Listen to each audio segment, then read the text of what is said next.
Are you ready? The Cornelia Stephanie Show. Wake up to love, your call to action. Join Cornelia as she empowers others to live heaven on earth. Cornelia teaches listeners how to be the authority over yourself, embracing your inner guru.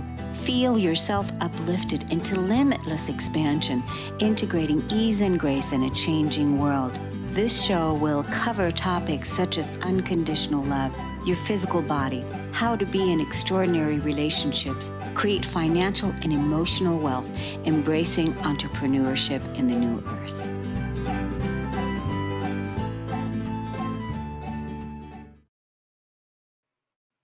Hello, everyone. Welcome to the Cornelia Stephanie Show. It's an honor and a pleasure to be here with you today. We have a fabulous guest with a great message. She's here to inspire many women, and you might be able to relate to this story. Let me first tell you a little bit about who she is and what she's here to talk to us about. The story goes, God, if I have to go through this, then rise up. Right? Then rise up. And this is with Eileen Noyes. She says that God gets the glory, protect my kids, show them your faithfulness, make good of it, redeem back what was taken. Eileen Noyes is here to share her own journey of high profile living in the NFL world. From the outside looking in, others saw fame, fortune, and a model family and a trophy wife who seemed to have it all together, until it all came crashing down for the world to see. As God helped her pick up the pieces of a broken marriage, endure single motherhood to her 8 children, and strength to remarry and start all over again, she wants to help other women through their own trials, to get them up from under the shadows to truly start living again. Eileen, welcome to the show. Thank you so much for having me, Cornelia. It's so good to be here. Yes, it's wonderful to have you. So you've got a message and you have a story to tell. And so do you want to take us back to that day when it all came crashing down? Because we can even see right now looking at you, you do look like a woman that has it all together. And I'm sure that you looked, pretty much the same, like having it all together. On the outside, everything looks really great. And then on the inside, it all came crashing down to that day. Mm-hmm. Yeah. Well, I mean, I would say it was a process. If I were to pinpoint a specific day where things were changing and I didn't realize, it's like, everything is hindsight. I personally think that the big open door for the turn in our family was my husband at the time. He came up to me. Things were already tense, but it was a season in our life which I thought we'd get through. But he said, Eileen, you're not created in the image of God, right? And I go, huh? And if you knew the personality, he always like shock factor. So he'd say things just to kind of get an expression. And so when he said that, I thought he was joking. But he said, no, you're not created in the image of God. And he goes, it's not a big deal though. And he goes, nothing changes. I said, what do you mean nothing changes? I said, if I'm not created in the image of God, then who am I? Like, so is it?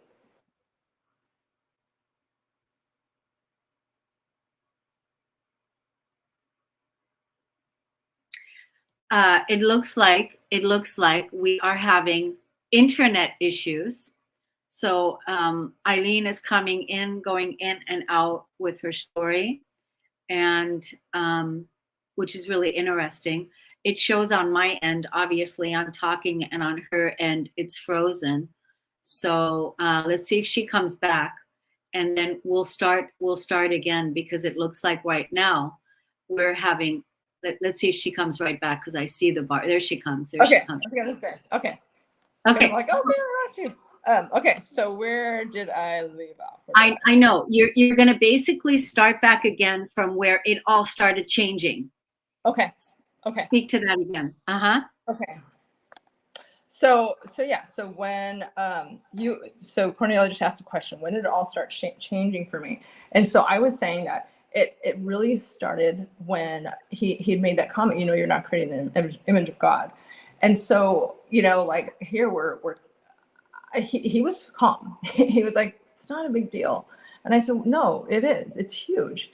And so, as I was wrestling with that, obviously I knew the truth, but what he said wasn't a big deal. It began to shift. It was like, God's not answering your prayers because you're not created in his image. And, the way that I saw, like most couples, you complement each other, you're opposites.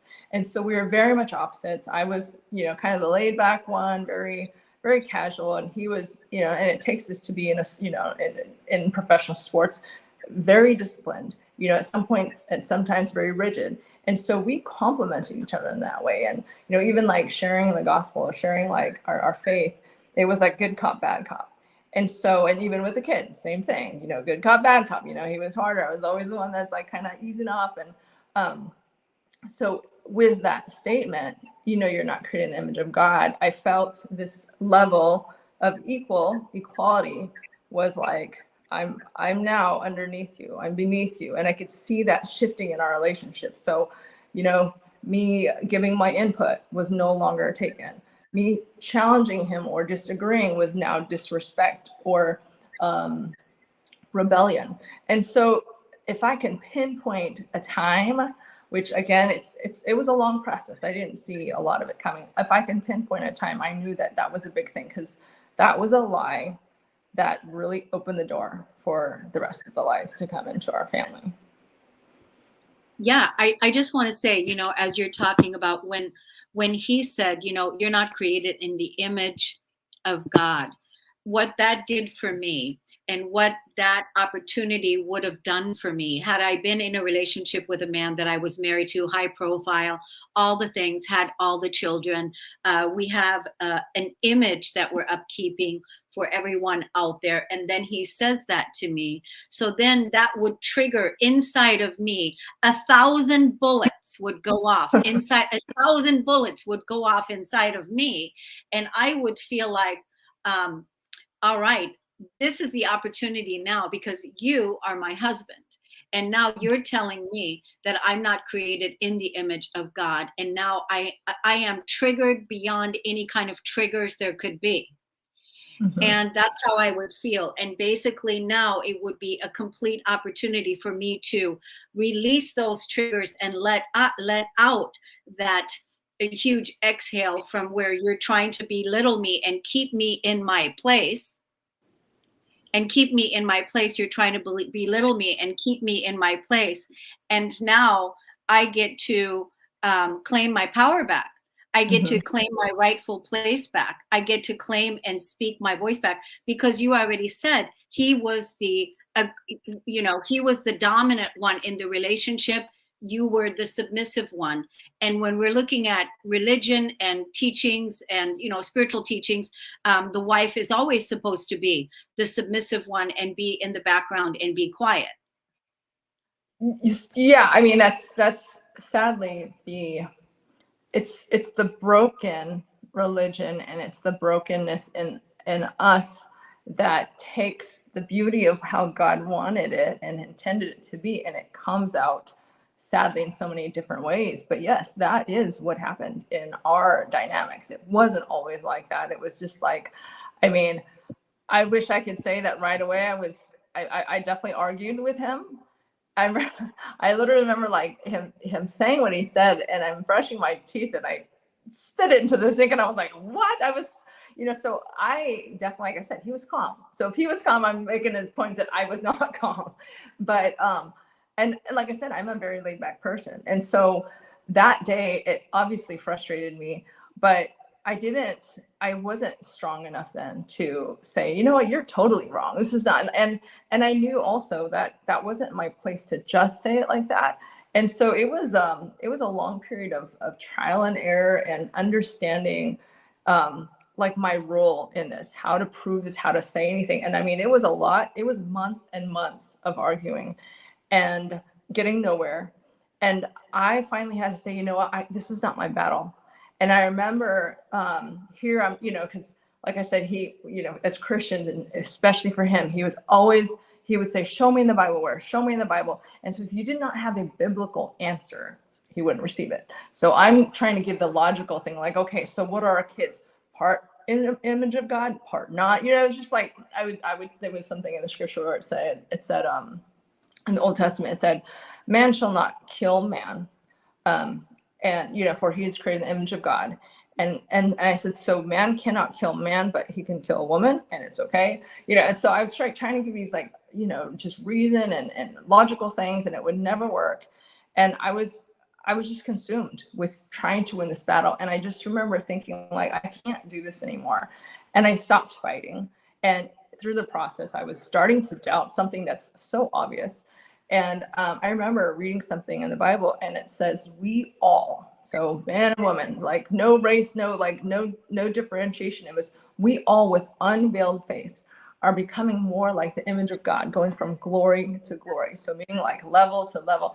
But when I saw we all, and it didn't separate us as like man, woman, race, anything, I just went, oh my gosh, I don't ever have to doubt this again. And I don't even have to be the one to fight this battle. And so for me, it was like a mic drop. It was like, I don't need, like, I'm good. I know the answer, whether he wants to keep like fighting me on this or not. I am confident that I have a relationship with God, that I have access to God, that I don't need to, through this process, I don't know what you're gonna ask, but like, I had to put a head cover on, to feel like he was like, God heard me, or I had to have a husband, only women with husbands, or, your father had to be like the between you and God. And so there's just a lot that went to it. But in that process, it was, that one thing that like rocked my world. But there was a point where I had to let go and just go, okay, I can't fight this anymore. And I felt like God just took over. And it was like, here, I've got you. You rest in this. And through that process, it was more of like the different things I wanted to fight, when I wanted to defend myself, because he's going out and kind of slandering me. Again, I'm your defense. So there was that was a constant of resting in him. And all through that theme, if I have to do this, God, you defend me. You have to clear my name. You have to do. So it was constantly going, okay, God, if I have to do this, then you have to fight for me. So so along that line is, what you're asking. I always give long-winded answers, just so you know. Yeah. No, I think that's great. As you were surrendering to God and telling God to defend you, because you were representing God in his word and in his name, you became, God, the Father, but also, God was also your defender, your husband in that sense. You were the bride, and now your real true protector, your real true defender, God, was defending you and showing you the way, because you put your loyalty there. And when you look at this now today, you see you're in a beautiful marriage again today, after all those things that you had to go through, but all of it to really stand in your own true faith, in your own true knowing, in your own true empowerment, in your own true, what you claim to be true. Because if somebody, I don't care who it is going to tell you that you're not made in the image and the likeness of the one, then that is a problem. That right there is a problem. And that is a projection, actually, because I think, he was projecting onto you possibly what he sees in himself. He just didn't know how to, he was putting it on you because he didn't have that same faith like you did. Yeah, I think, and I say this with compassion. A lot, you just said it. It's like so many times we put off on people, we deflect what is really going on with us, and it goes along with the lifestyle of sports and those dynamics. Great things about it, but there's definitely things that people in the limelight, whether it's as an actor, singer, in sports, there's such an emphasis on your performance that's what you that's like a core value in you, is like, I have to be the one to fight for this. I have to be the one to show, I have to prove myself to God. I have to prove myself that I'm always, like, whether, like I said, in entertainment, they so lean on their looks or their voice or their athletic performance, that it's like hard to step away from that. Yeah, I mean, I don't totally, I can, because what you just set up for us is you were basically, I don't want to use the word justifying his behavior, but giving us, an avenue in to why he acted and behaved the way that he did because of the way it's set up there, that they have to perform, they have to do, that it's not easy, that's hard. So once you said over months, you were going through this process, and then you surrendered to God, and then God was defending you, showing you, protecting you, and all of that. And then you were also asking God to protect your kids, and then show them your faithfulness, show them. And so make good of it, you said, redeem, give back what was taken. And so did you have that experience? For sure. I mean, so, as a wife, in the dynamics I was in, like, you're so ingrained, you don't divorce, it's not even an option. And for me, it wasn't. I mean, we had committed that to each other. It's not an option. And like I said, I thought it was a season. And so going through this process and seeing how I was being devalued, how, like I said, like, our equality was diminishing, my equality was diminishing with him. And through that process, it was like, I was absolutely for 2 years broken down. I wanted to commit suicide. The joy of being a mom, of being a wife, I loved that. But when you're so critiqued all the time and it's never good enough, it's like I just wanted to quit. I didn't want to go home. And the day that I literally was like, God, take me, he put it in my mind, Eileen, like, don't do that. Like, I'm gonna defend you, but your kids need you. And so it just switched on me. Like, I felt like it was the tone that I had the honor and privilege of being mom. And so as I was, through that time of weakness, God strengthened me. And so I was in this position of going, you know what? I'm strong enough that I can endure, because I still wasn't thinking divorce.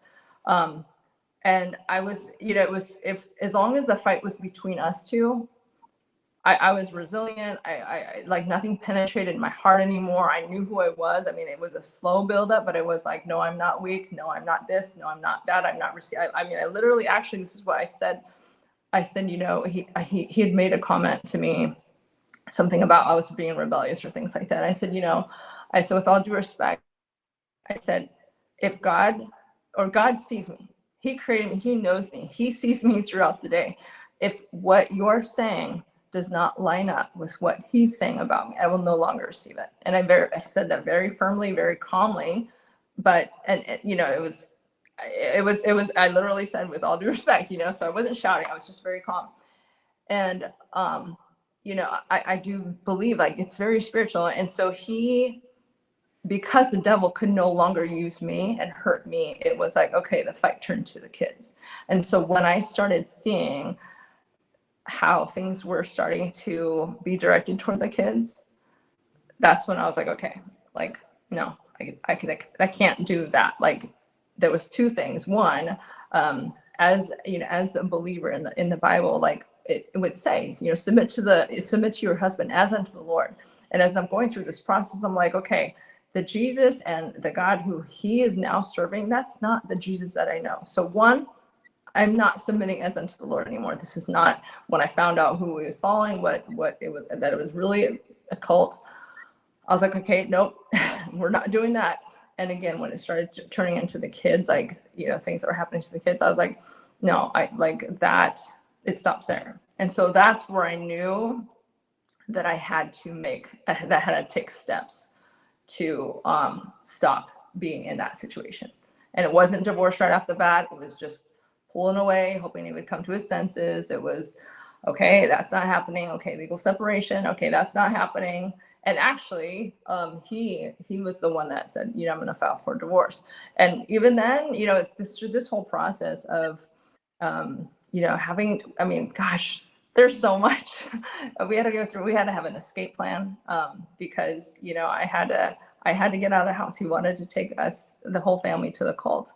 And I knew that the day that he would have taken us, I'm 5'7" maybe, and he's 6'4".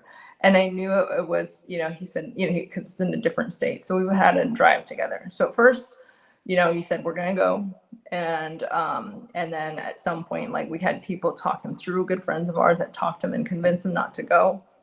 He said, fine, I'm not going. The next day he said, I'm going. A little bit after that, he says, Eileen, I'm going with the 2 oldest.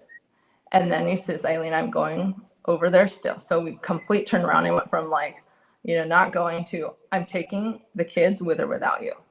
And in my mind, I'm thinking, okay, yeah, like either we're all not going or I'm going with you with them. And I knew I couldn't go. And so, we had to have an escape plan. We had to, leave. I mean, he didn't know where we were for 45 days. I mean, it's just, like I said, it's so hard. It sounds like witness protection of some sort, because again, let's just talk about the spiritual war that is going on between good and evil, between Satan and God. I mean, that's what we're talking about here. Basically it's, and you having to really stand up. And at first, like you said, you were okay because you knew that you were worthy. You knew that you were made in the image and the likeness. You knew that you were strong. You knew you could get through this. But then when it started with your kids, then it was like, okay, now we're going the extra mile, right? And now Mama Bear is going to come out, and it's not going to be like, literally, I'm going to pick up a car, because the strength that a woman has when it comes to protecting her children, right? So there's that. But then, the way that he was being influenced, pressured by the cult, which is connected to the satanic, whatever it might have been, to pull people into this way of living and being that isn't in alignment with God's will, that isn't in alignment with the core values of, and so that whole situation, it's just movie. It's like a movie, what you went through. Yeah. I mean, yeah, no doubt. I had, especially during that time of escape. So we, here, the scenario is this, like I said, I didn't want a divorce. I I wasn't there yet. And as I'm seeing like where this was going, sometimes I'm not gonna lie, because when you're so focused and you're so adamant to make sure it works out, one person, I had to call one person saying, hey, do you have a place to stay?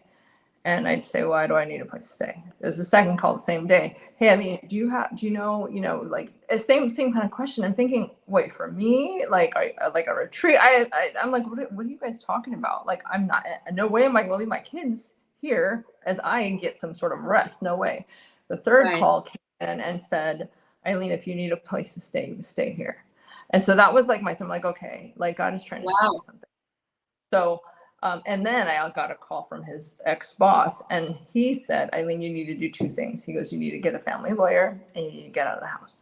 And so that's where it went. But like the girls that knew this story, there was only like 5 at the time. I couldn't tell anybody else. My parents didn't know. I didn't want to stress. They're older. I didn't want to stress them out. I didn't want them to be involved because I knew that, my ex would try to pry and contact them and get information. And so no one really knew. But when we're going through this and we're escaping, and these girls know, and we're, we got our escape plan. I mean, we literally, like, in trying to make it lighthearted, we were like, oh my gosh, like, this is Lifetime movie. Like, who's your actress? Like, who do you know? Like, we're like, who do you want to play your character? And it was just like a lighthearted way to, because it was stressful. I mean, I had to get rid of my phone. I had to get a track phone. All these things that you literally only see in movies was happening to me. I mean, you see these movies, and you're just like, whoa, like, how would that be like?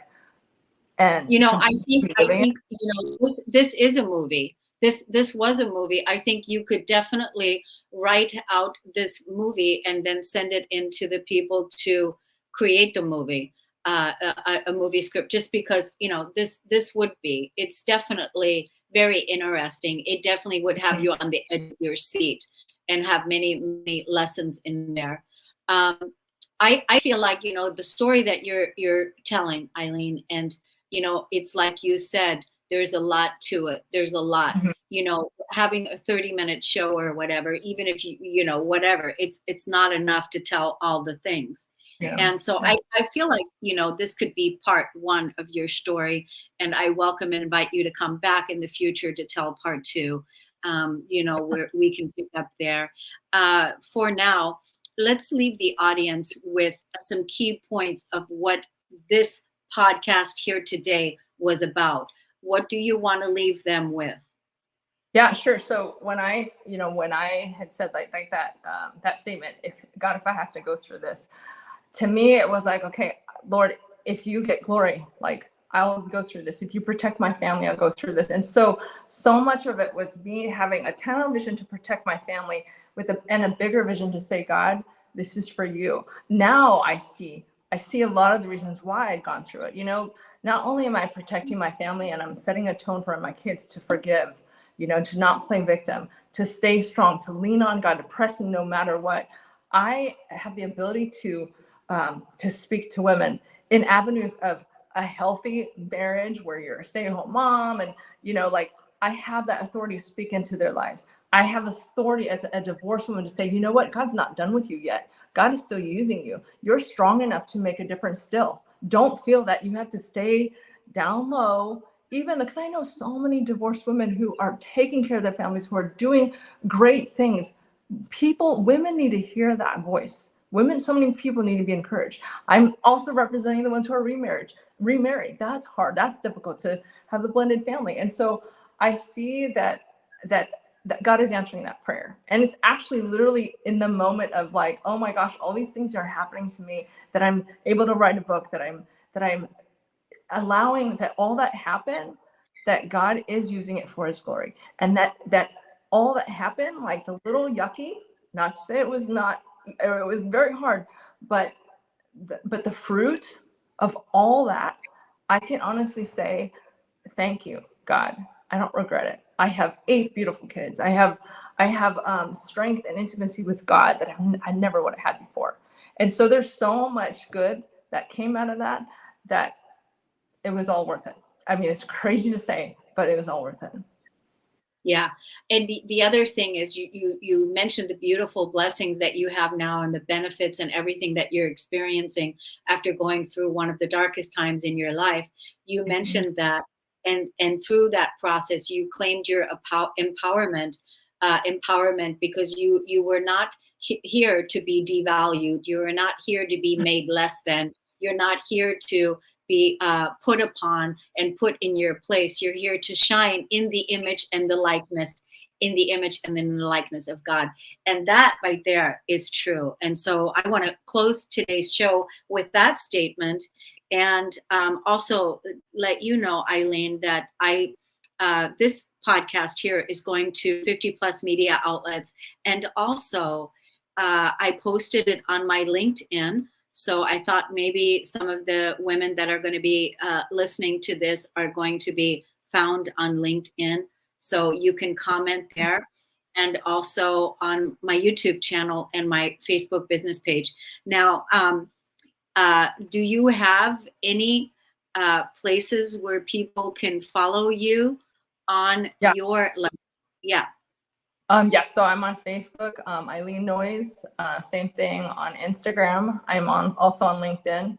LadyBellator.com is where it's my landing page. So I'm just starting. And so it's so funny because as you say this, it's like, there's that part of me, it's like, I'm starting, you know, it's new, and I'm sure it's probably going to hugely evolve as I get my team, as I get things going, but I'm okay with it because I want these women, I was stay-at-home mom for 20 plus years. I want these women to go, you know what? She started here. This is how it looked. It may look cheesy or whatever, you know, but it's like, if she can do it, I can do it. And so LadyBellator.com will be where you can see what Lady Bellator is. It's Princess Warrior.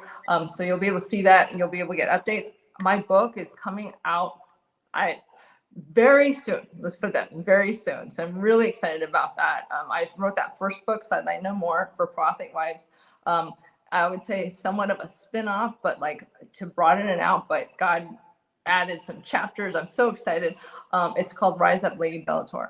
And so that one, I'm so excited. So I get to really promote that next week. And like I said, I don't want to give it away, but the book is coming out very soon. And I have no doubt that any woman who picks it up is going to be blessed.